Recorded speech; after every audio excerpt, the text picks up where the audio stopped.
White farmers must stay in South Africa, but I won't beg them. I won't be on my knees begging white farmers to stay in South Africa. But they must stay. If they want to stay, they are more than welcome. Like all South Africans, there's nothing special about them. Nothing. To ask me about, do I see value in the white farmers in South Africa, is to ask me about white privilege. I'm not going to glorify it. I see value in all South Africans. White, black, Indian, coloreds. All of us. I value you.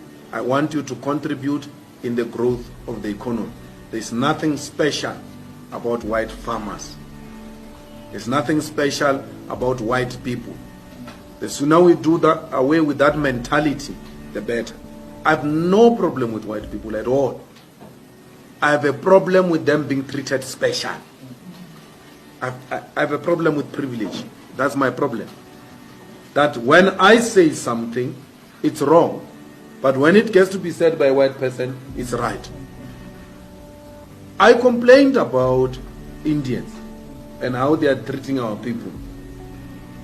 The same way an Indian former constitutional court judge says, when it is said by an Indian judge, it's not a problem. When it is said, because they've got a special place in heaven and we are all going to hell. I have a problem with that. I have a big problem with that. That when things are said by certain people of a different color, they are understood. But when I say them, or Dali says them, or any African says them, they are said by an African child who comes from a poor family, a child of a domestic worker. Who's he to tell us? Can't be told by these people. So no one is going to destroy any white farm. No white person is going to be killed or beaten up under the EFF government. It will never happen. But they will have to come down from the high horse and be here with us. What makes the hostility is the inability of our fellow white South Africans to reach out. They don't reach out. They actually create an impression that we are actually owing them an apology. Not the other way around. We are the... I've never met a white person who says, let's preach reconciliation. They don't preach reconciliation. The victims are the ones who are preaching reconciliation. Victims. Because who are begging. I'm not Cyril Ramaphosa, I don't beg them. I will never beg them. They are going to stay here if they agree to be equal to black people. And I can tell you, my brother, I hear your accent. South African whites, they don't fear war. They don't fear blood. They don't fear any land taken from them. They know it will never happen. They fear equality. That's the only thing they are scared of. That they are going to be equal to monkeys. That's the only thing they fear. They know this Malema, they've listened to my talks. They know even when they reported me to Human Rights Commission, there's nothing hate about what this guy is saying. They know that.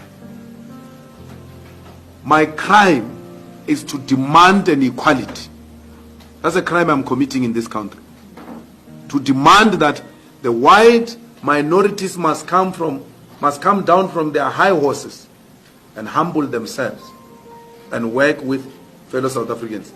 These Africans have got no problem with whites. Actually, they love them too much. Some of them hate me because they think I hate white people. Or, hey, this one is going to make whites go. This one. They hate me for that. That's how much they love white people. They are prepared to sacrifice their own brother in protection of white people. That's how much they love. They have no problem with it. It is white people who have a problem with Africans. They do not see themselves being at the same level with Africans. And it's not only the white farmers, it's not the white managers in the newsrooms, it's not the white editors only. Go to the Supreme Court of Appeal in the judiciary. I sit in the JSC there.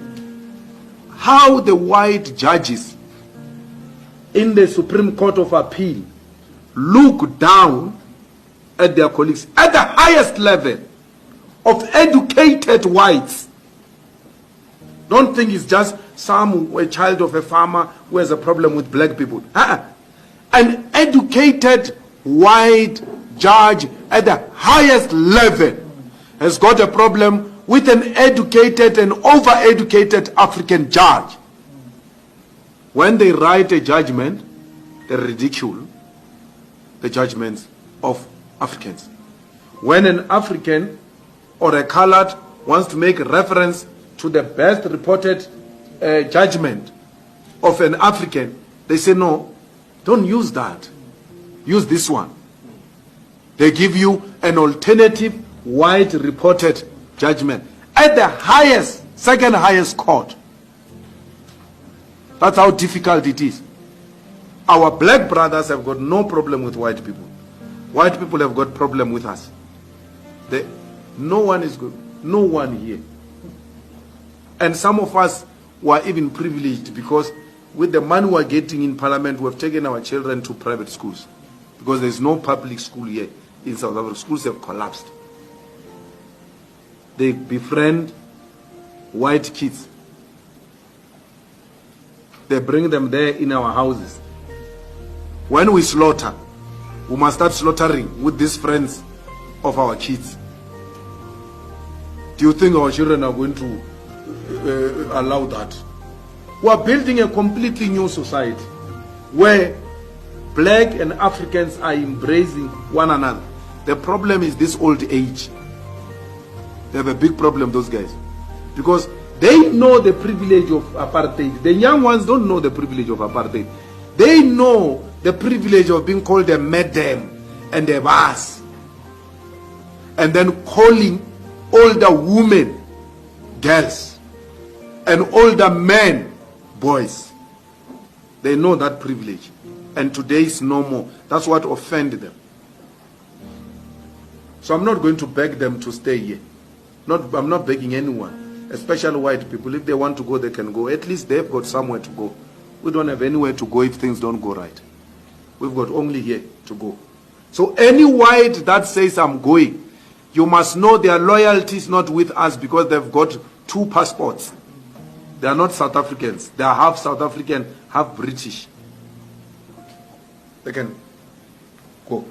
They must live quietly. Hack. Restart.